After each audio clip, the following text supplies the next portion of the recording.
Pria ini meminta tolong kepada napi lain untuk diajarkan bela diri. Ternyata napi itu adalah mantan juara dunia MMA. Ia masuk ke pusat penahanan remaja karena ia telah membunuh perampok yang sudah membunuh ibunya. Sementara si pria masuk ke situ karena ia telah menusuk mata orang yang sudah membulinya menggunakan pulpen. Duyun pun mau mengajarinya. Tetapi dengan satu syarat, Ciawo harus berlari 100 putaran dalam waktu 40 menit. Dan ia pun melakukannya. Tetapi tidak lama kemudian, ia nampak kelelahan. Dan ia pun mengingat sewaktu ia selalu dibuli oleh teman-temannya. Sewaktu ia masih SMP. Karena itu ia pun melanjutkan larinya. Hingga ia tidak sanggup lagi melihat perjuangan Ciawo. Duyun pun mau mengajarinya bela diri. Ciawo pun dipindahkan ke sel Duyun untuk diajarkan bela diri. Hari-hari berikutnya, Ciawo berusaha sangat keras untuk meningkatkan staminanya. Dengan latihan tersebut, otot-ototnya menjadi kekar. Ciawo pun dipanggil oleh ketua geng di sana. Di saat ketua geng tersebut mau menyerangnya. Dengan latihannya, ia bisa memprediksi gerakan musuh dan melemparkan bogemnya hingga ketua geng itu tersungkur. Karena tidak mau diremehkan.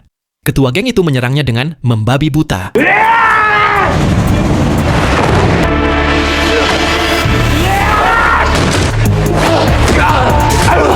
Hingga Ciawo ditendang sampai ke tembok. Ia pun terus menerima bogem dari ketua geng itu. Di saat ketua geng itu merasa sudah menang, Ciawo pun bangkit dan menghajar balik. Hingga ketua geng itu tidak bisa melawannya. Di saat Ciawo mau memukulnya lagi, ia ditahan oleh Duyun. Dan mereka pun pergi dari tempat tersebut. Hari itu adalah latihan terakhir mereka. Karena Duyun harus dipindahkan ke penjara dewasa. Walaupun Duyun sudah tidak ada, Ciawo terus berlatih sendirian. Hingga akhirnya ia ditantang duel 1 melawan si kampret. Mereka pun menunggu Ciawo di belakang penjara. Dan yang ditunggu-tunggu pun datang. Sebelum bertanding, Ciawo membuat sebuah perjanjian. Kalau ia menang, tidak ada perkelahian lagi di tempat itu. Tetapi kalau si kampret menang, ia akan mematuhi semua perintahnya. Si kampret pun menyetujuinya. Dan duel pun dimulai.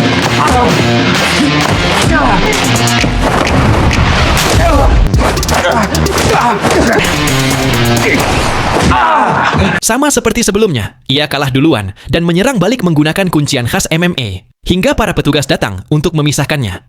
Dan ketua geng itu tersenyum melihatnya. Karena kejadian itu, Ciawo dibawa ke sel isolasi. Setelah keluar, Ciawo pun menagih janjinya kepada si kampret untuk tidak ada perkelahian lagi. Dan mereka pun menjadi sahabat. Sahabat bagai kepompong.